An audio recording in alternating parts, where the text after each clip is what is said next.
Welcome to this very special edition of the KJ Masterclass Live, the show which ensures that you profit from your time spent here with experts, either through their industry insights, information, or simply learning from them.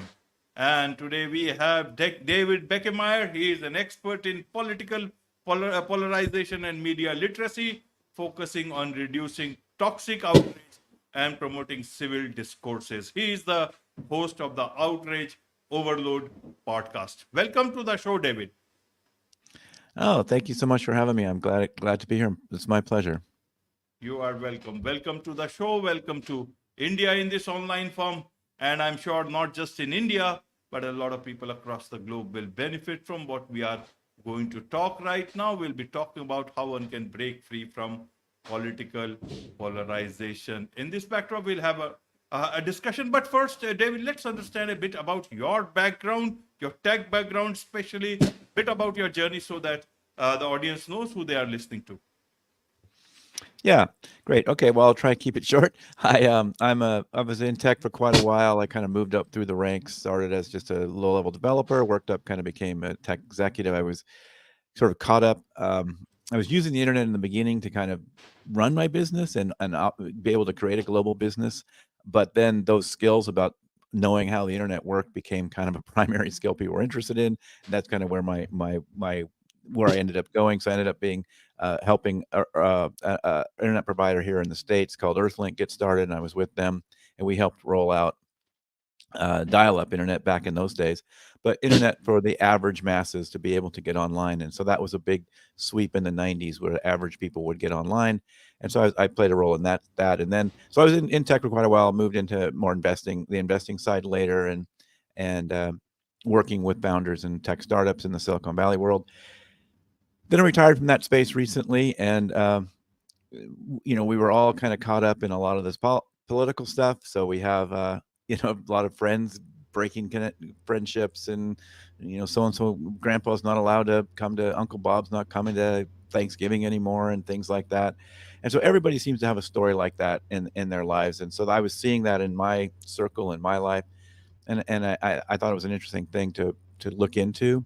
And sort of being a little bit of a tech nerd, I'm a science nerd and just a curious person in general. I saw that there was research happening and there were people looking into these problems. So that got me thinking that this is an interesting opportunity to go into a little bit more depth. And I thought a podcast was an interesting way to do that, where you could go more than a 2-minute soundbite. You could actually dive in a little bit, and I could bring these scientists and researchers that are looking into this space and talk to them and bring that science out to regular folks. Like, you don't have to be, a full-on scientist or academic to watch or listen to my show and get something from it. So I try to bring it to a level that's approachable to everybody. Absolutely, absolutely. So, from a tech background to understanding politics, and then making people understand the right kind of politics. So, can we, for a tech person coming and trying to understand politics better, can we blame the simple person on the street to be, not attracted by politics? Isn't it very, very attractive to a lot of people? So how would you like to say about this? People will get attracted to politics. It impacts their lives. People promise them the future that they want to see, and that is where it all begins. Help us understand, then, where does this polarization begin? What's the harm in seeing a good future for themselves? What's the harm for a politician promising a good future for the people of wherever they are studying, especially in the United States of America? Yeah, that's great. It's a good question. I've listened and watched tuned into some of your episodes, and I'm always amazed how much you know about. You seem to be quite aware of sort of the political situation in the U.S. In particular, and probably maybe more so than some Americans are. My show is kind of focused on the situation in America. But I really think that many of these things, certainly the psychological behaviors and even, polarization exists, in many places around the world. And I have noticed with the election heating up, some more international listeners, even though, like I said, I'm primarily focused on the U.S. Yeah, I mean, part of this is a it's happened over time. There's not any one place you can point to like there's one magic thing that this happened on this day and that created this situation. It's really been a build up over time of many different factors playing into it. And what really drives it is our combination of kind of a context and cognition. So it's kind of con- uh, a a mix of our own cognition issues, psychology issues and belonging and things like that, combined with these incentives and sort of the environment we're in, where there's so many incentives, where polarization, people benefit from it, right? So you have news media benefiting from it, you have social media benefiting from it, because they can use this to get our engagement. They can use this as a cheap way to uh, leverage our attention. And you also, politicians like it because it simplifies their world a little bit. If all they have to do is tell you how terrible the other side is, then they don't have to really be accountable or tell you that much about their policies. They just can keep telling you how terrible the other side is. And when things Right. don't happen, everybody can blame the other side. So there's all these incentives that play into it. And then there's our own cognition, when we actually, want this stuff in a way because we started to make our political identity so salient in our lives that now, it's really important to us that we kind of are on the winning team, and our side is we're the moral ones. The other side's kind of the evil ones. And so we'd like to see this these like we like to see our side telling us how terrible the other side is, because it helps reinforce that sentiment that we're on the morally correct path, like we're the righteous ones. And so that's kind of where we're at. And so it's going to take a combination of us being more aware of it, and because it's not good for us in the long term, right? I mean, we may get some short term boost from it, but long term, it's shown to be bad on our mental health. We're stressed out all the time, and of course, like I said in the beginning, we're also breaking relationships, long time relationship, losing family and friends over politics these days. Absolutely, absolutely, David. So you talked about media, you talked about politician, but you did not talk about the people. Where do they fall into this equation? Because they are the focus of all this equation. Without them, there is no politics, no polarization, no political violence, and no money for anyone. Uh, are people I would not say stupid, but are people so unaware about everything? Obviously, everybody is not earning money. They are not getting anything directly. They are not in the business of media. They are not in any sort of business, not even the business of making pamphlets. Then why do they get so outraged? Why did they become big part of this whole thing, be a part of violence, get impacted by violence, get hurt by violence, elect leaders who will do nothing when the next calamity strikes. Help us understand then why is the public, you have done a lot of research into it, why does the public behave the way it behaves in several parts of the world, immediately getting polarized, immediately getting outraged over things perhaps they do not understand as well as they should. Right. I mean, because of all those players that are incentivized to rile us up in these ways, we kind of fall into it, right? And then our own psychology kicks in. So what we may not get money out of it, but what we get out of it are those likes and those and the shares and this validation, that we're really on the right path. And so we get in these bubbles where we get that validation, whether it's on social media or even in real life, right? We're in our little group, we're having our cocktails, and we're all complaining about the other side, and we're all cheering each other on, that yeah, they're so dumb, they're so bad. And so what we get out of it is all that psychological boost, and we really feed off that. And we're not, you say people are dumb, but actually we're just people, right? We're all like that. So any of us are susceptible to this, and it because it's kind of our innate nature. It's kind of humans have this tendency to group up. We have a tendency to have in groups and out groups, and operate on that group dynamic, and we don't even really realize we're doing it. It's so innate in our psychology and in our evolutionary biology that this was key to survival, right? You had to be part of a group. We sort of traded muscles for brains, right? So we can't go defeat a tiger by ourselves, right? We have to do it as a group, and so we rely completely on this group thing. And so all this is happening to us when we don't really even realize it. And so what it requires of us is to be more aware, right? In mindfulness, you can use whatever terminology you like about it, but we have to be more mindful about that there are players that are trying to rile us up, and then that requires us to sort of activate that cognitive part of our brain rather than the emotional part to say, hey, are they really telling us the full story? Hey, are they as bad as everyone keeps telling me?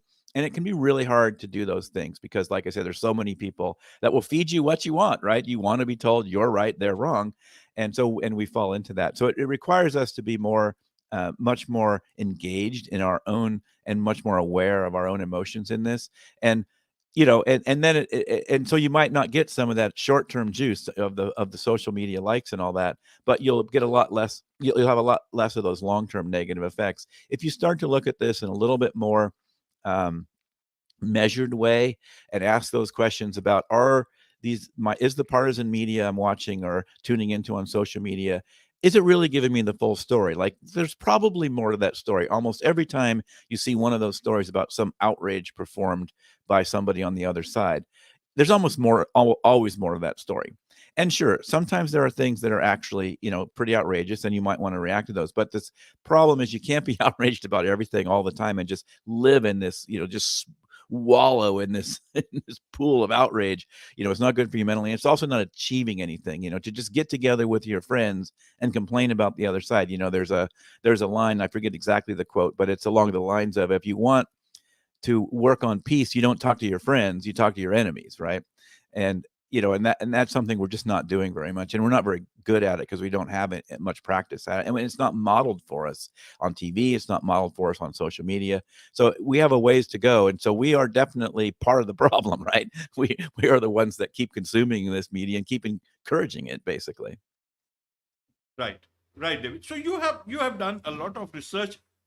Who is more outraged? Is it the young generation, the middle-aged people, or is it the baby boomers? How does it work? Because a lot many times we seem to just put it on the generation Z and then just move on. How does it work in terms of this age dynamics here?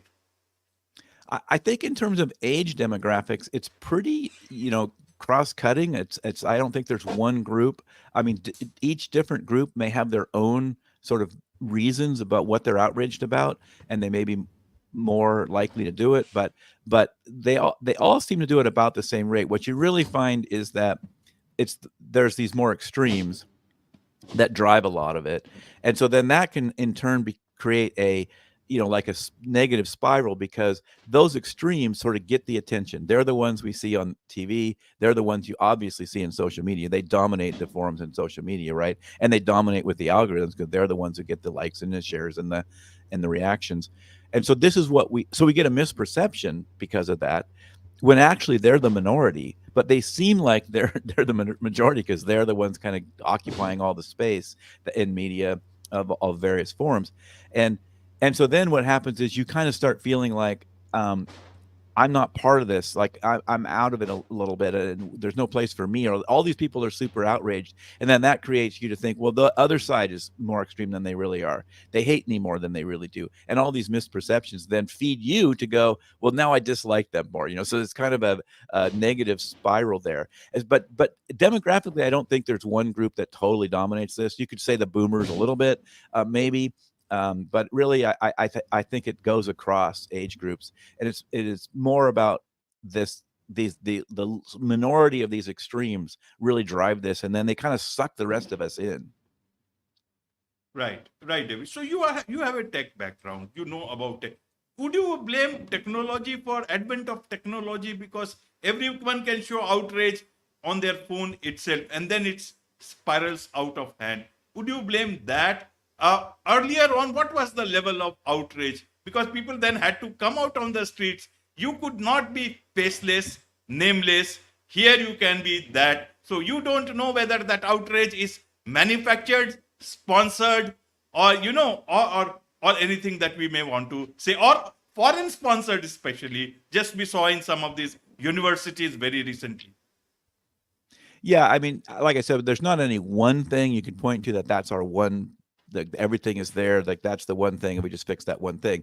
It's a holistic thing. But social media and the rise of social media and the rise of a fragmentation of media in general is definitely a contributing factor. There's a couple of aspects there. One is like social media just got sort of thrown at us. Like nobody's a bunch of social scientists didn't go off and say, well, this is how we should do social, or psychologists, maybe this is how we should do social media. No, it just bam, there it is, figure it out. And some say that's the right way, and we just have to sort of work through it. But to me, from what all the science is showing, is it's basically something that our brain is not adjusted to yet, right? We weren't really built for conversations of thousands of people at the same time all around the world. We weren't really built for that, and we haven't really figured out how to deal with it. So that plays a role in it. Yeah, and you're right about another thing about generally social media and the internet in general, and just the way it is easy to be a content creator. It's real hard to tell, sort of something more legitimate, something more highly researched from something that's basically, like you say, propaganda, or very amateur behind the scenes. But it can look pretty professional. It's kind of in the same font. They're using good colors. They have good images. It looks fairly professional, but behind the scenes, they're not doing good investigative research. They're not vetting their sources, or they're just flat out, like you said, maybe paid propaganda, or just even people have just fallen down a rabbit hole and they're spewing propaganda. And it's a really heavy lift for the average person to deal with that. Like finding good media. Like everybody wants ask me that I often get asked, like, well, just what's the one source I can go to that's reliable and I can trust? And there really isn't such a thing, because even good publications will put out bad stuff sometimes, and vice versa. Even a publication that maybe isn't top notch across the board, it's sort of an average of what they put out is how they're going to be rated. So even a publication that doesn't rate highly sometimes puts out really good stuff. So unfortunately, there's no magic to that, and it's a heavy lift for people to wade through this and figure out what's a good source, what's a bad source. And a lot of us don't even understand things like vetting sources and corroborating evidence. And we say do our own research, but for a lot of us that's just a Google search, right? We're not really doing much beyond that. And we're usually motivated searching. There's an idea of motivated reasoning that we do, where we kind of seek out an answer. So I think we do motivated searching a lot. We already think we know how it should work, so we're sort of seeking out the stuff that gives us that answer. And so we do a lot of that as well. And yeah, so it's a heavy lift. There's no magic, but the internet and social media is definitely a challenge for our psychology, because we don't know how to deal with it. On the other hand, I do think long term, there are some opportunities for it to actually help us. And scientists know this, and the challenge, because they've done studies that show, if you did this and you maybe prompted with that and interrupted this with this, they know that there are various things that would work. The challenge is that the social media companies doesn't necessarily work for their business model, right? Some of these things would require them to either lose revenue or change how they get revenue, and so it's hard to get those implemented, right? Because social media looks at them and says, "Well, yeah, we're not going to do that because that's going to cut our ad revenue in half." Right, right, David. So, in terms of, you are the host of the Outrage Overload podcast, you are putting in a lot of effort for this whole awareness. How do you see this whole outrage business as? Is it a social problem, or is it a problem for the political system? How does it look, and how are you working on this? How are you bringing awareness amidst all these things? Are you succeeding, not succeeding? Will you succeed? How does the future look like? Not only for you, but it's all the question of the whole. Or should we blame Russia, China, and all the other parties for fake news and everything else that many a times politicians or anyone else can just get tempted to do? Well, yeah, for sure. There are those adversaries that are out there that are, their mission is to sort of disrupt and create chaos. They don't necessarily have a political agenda beyond that. So, if you look at some of the stuff that they did in 26, Russia was doing in 2016, and Iran wants to do this, China wants to do this, other countries, are doing this. It's not just Russia, but from what we know about what Russia did in 2016, it was really Americans that did it, right? Russia did sort of seeded it, and but they didn't create these wedges, right? They just put this stuff out that was toxic and enraging, and then Americans are who shared it, right? So I mean, for every one thing that a Russian, troll did, Americans shared it 1,000 times or something, right? So it's really, we did it on ourselves, and they didn't create these divides. They just sort of stuck a wedge in or took advantage of these divides that already exist. And plus, like, they were, people say, well, they're pro-Trump or whatever. Well, they don't really care. Like, they when they did testing, they found messages about Trump worked, and they were engaging, and then people would share it. So they just did that. But they were also promoting black, things. They were also talking about Black Lives Matter and getting other areas engaged too. They didn't really care about those issues. All they care about is the chaos and weakening America in that case. And they want to weaken other democracies as well. So, yeah, there's definitely an opportunity there for those kind of things to happen. Again, it's not our only problem, but it's another problem that we have to deal with. But so in terms of success, I will say that I've talked to a lot of there are many folks, as I mentioned, working on this, and I talked to a lot of those practitioners who are attacking this from various ways. Maybe they're working on civil dialogue. Maybe they're working on electoral changes. Maybe they're working on civic, and local civic participation, things like that. So there's lots of folks out there working in this space, and I will say it's a challenging space because it's an upward hill. We're all pushing this boulder uphill. And so it is a challenging space. So there's folks that have been in this sort of bridge building, depolarizing space for decades, and it's like it's something you have to persevere at, because like I say, there is no magic. It's going to be it's going to require a holistic effort to work on it and improve it.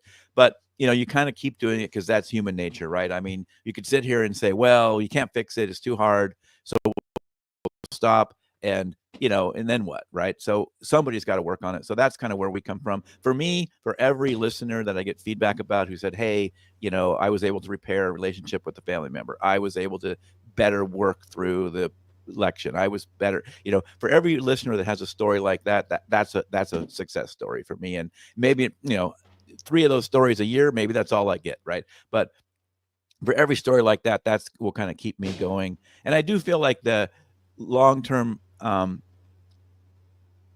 sort of solution is going to be a movement, right? I don't think there's going to be some one thing we fix. It's going to require us to all start to collectively, we did it for ourselves.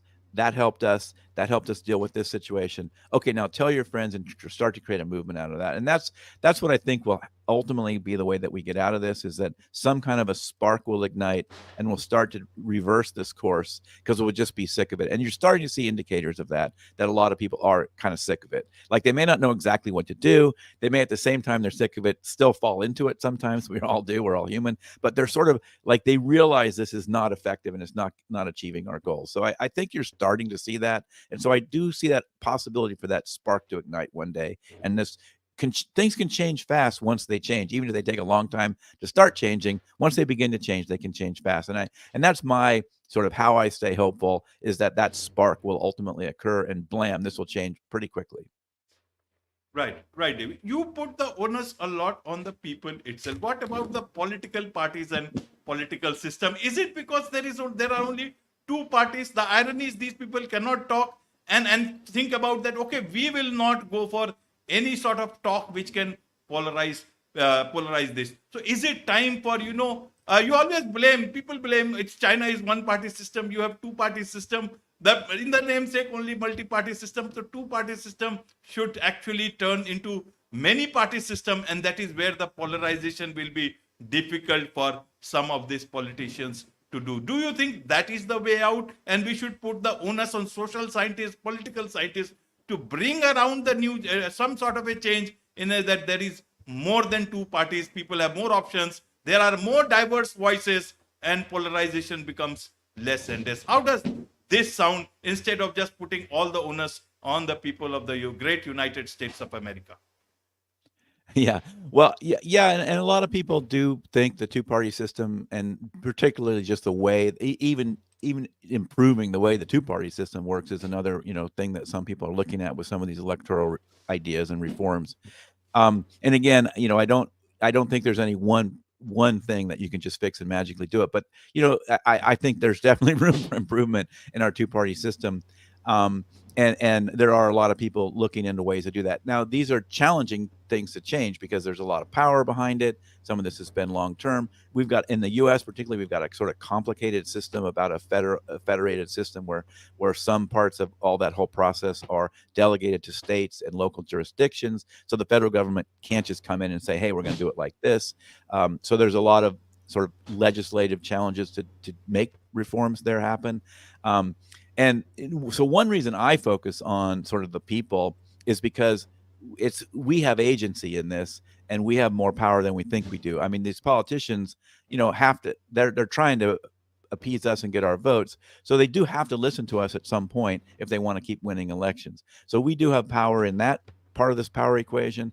And we also obviously have power in our own actions and what we can do. So that's one reason why I kind of focus on, I see the people as being the sort of the instinct. I mean, it's going to got to come from both sides, but I think the people can maybe drive some of that, and they can get better at encouraging when somebody from the elite, when a politician or a pundit kind of uses this good behavior, better behavior, we have to reward it more. Whereas now we almost like penalize it. Like if someone says, "Hey, I want to work with the other side," we criticize them. Like, "Oh no, you shouldn't be working with the other side." It's like, this is how our system works. It's the only way to get anything done is you have to work with the other side. Our whole system was built in America, particularly. That's our whole system was built around this idea that people that don't like each other, probably don't agree on many things, need to get in the room and work together. And we're just not doing that very well right now. And so we have to accept that as the populace that understand that, and that requires education and a bunch of other stuff. We have to understand that that's how it works. You can't just dominate the other side and get what you want. Absolutely, absolutely. US means a lot to a lot of people in this world, especially from the democracy side. It's the biggest democracy of the world. India is the largest democracy of the world. So we continue to look at the US in that India and US share a very close relationship in certain aspects. So we always look at, but for a common person, from that point of view, how should they then, in the US also, anywhere else, how should they, whatever the way political system or happenings are, or the media is reporting things, how can they make sure that they are only consuming the good part of it, the news part of it, and not become a part of, the rhetoric, and keep on, multiplying it, making it viral without even knowing about it? How do they do that? Are there some pointers that they can remember about, David? Yeah, I mean, yeah, like I was saying, it's definitely hard. Like I don't say there's some magic bullet that everybody can do, but you can do some things. I mean, I think we were talking a little bit before about um, asking questions like, "Are they telling me the whole story?" And so looking at things with a lens of people are trying to manipulate you, and particularly trying to get you angry. And so being more mindful, be more reflective of people on our own side. It's easy to always cast, everything at the other side, like they're the problem, they're doing everything wrong. And it is fine to believe the other side may be a bigger part of the problem, but we have to look inwardly sometimes. We have more influence with those on our own that we consider sort of on our side. We have more influence there.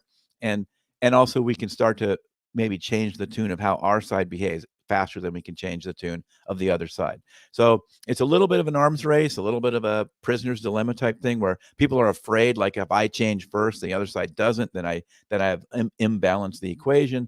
But I mean, it's got to start with, I think, looking at yourself, looking at your side more critically, being more critical of your own side, and being open to some diverse opinions. And that's really hard, right? We're not used to it. We're not modeled that behavior.